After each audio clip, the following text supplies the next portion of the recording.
Good morning. Okay, so we are going to solve equations. I'm going to do a lot of equations with fractional exponents because I'm going to use my graphing calculator, and you're welcome to use Desmos. So if I want to get x by itself, I need to have it to the power of 1. So what do I multiply 3 halves by to get 1?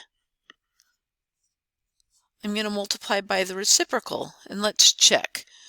Just to review, well, 3 times 2 is 6, 2 times 3 is 6, 6 divided by 6 is 1.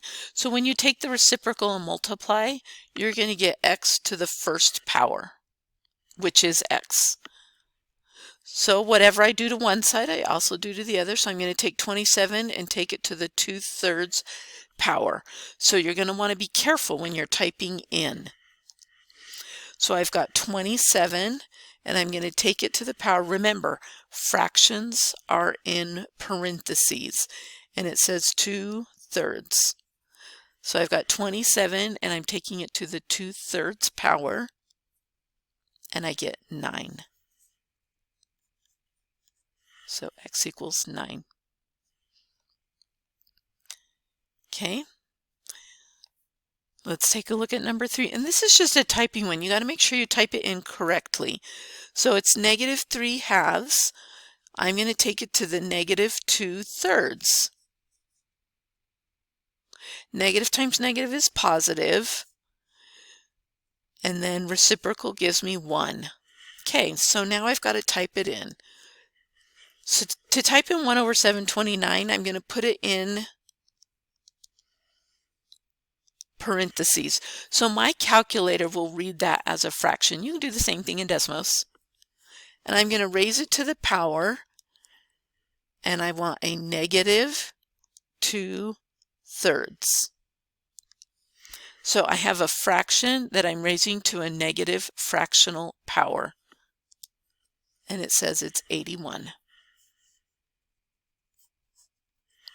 Okay, so the goal is to get x by itself. So we're going to come down here. I'm going to add a little step. So I've got n minus 27 to the 3 halves. So I start out the same way. I take everything to the reciprocal. So I've got 64 to the power of, and it says 2/3. That gives me 16. But this time it's not just n, it's n minus 27. That's what is in parentheses this time. It wasn't a fraction or anything like that. Now I'm going to add 27 to get n equals 43. Okay, and here is where it starts to get tricky. I've got to get this x part by itself, so I'm going to add 1. So I get 27.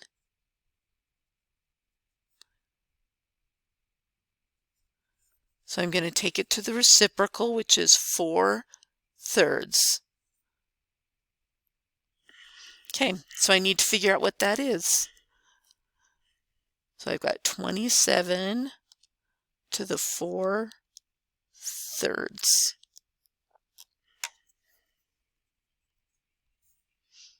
So I'm left with whatever's in the parentheses. So I'm going to divide by 27.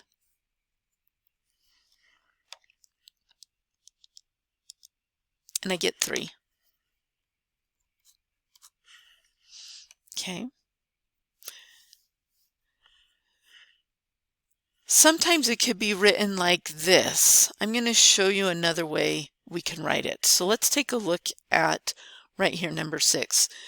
This denominator, number 6. This denominator means root. So I've got the square root of n cubed, and that means power. So I could do it in 2 steps. I could square it, and that gets rid of the root. 15,625.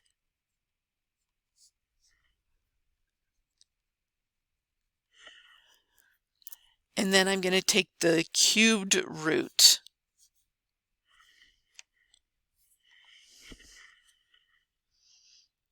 So there's two different ways we can do it. I can go down here,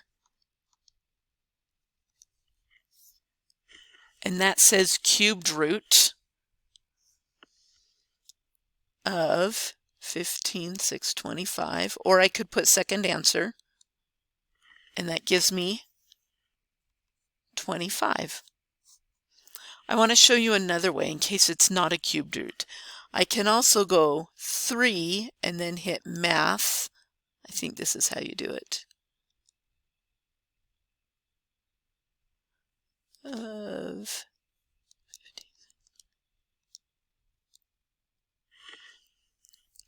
So you put the root first. So I want the cubed root. So this x is what I'm substituting that 3 in for. And then the number. Okay, so you can do roots on this. It's in your math. Or I could say, okay, I want it to the cubed root. That's the same thing as the 1/3 power. And then I could take 15,625 to the 1/3 power. So there's 3 different ways that I can do that. All right, let's step it up just a little bit. I need to get this part by itself. So I'm going to start by subtracting 10.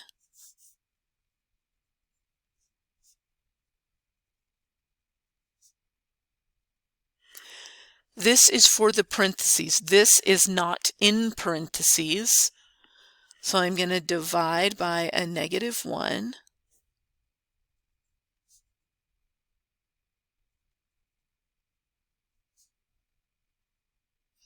And I'm going to times by the, or take it to the power of the reciprocal.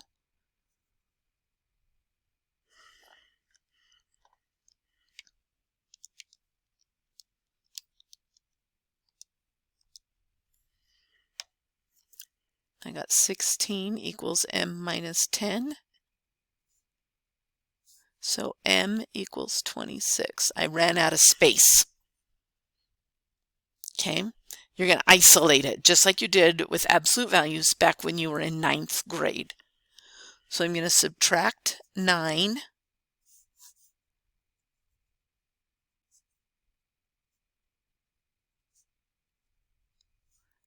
Divide by 5.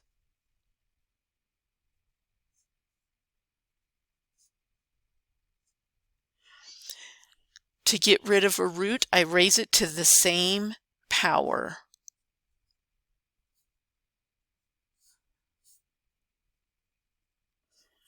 I know what 4 cubed is, but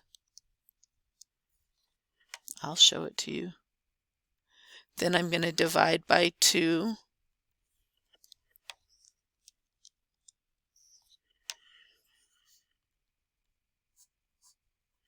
Okay, so you go ahead and give some a try.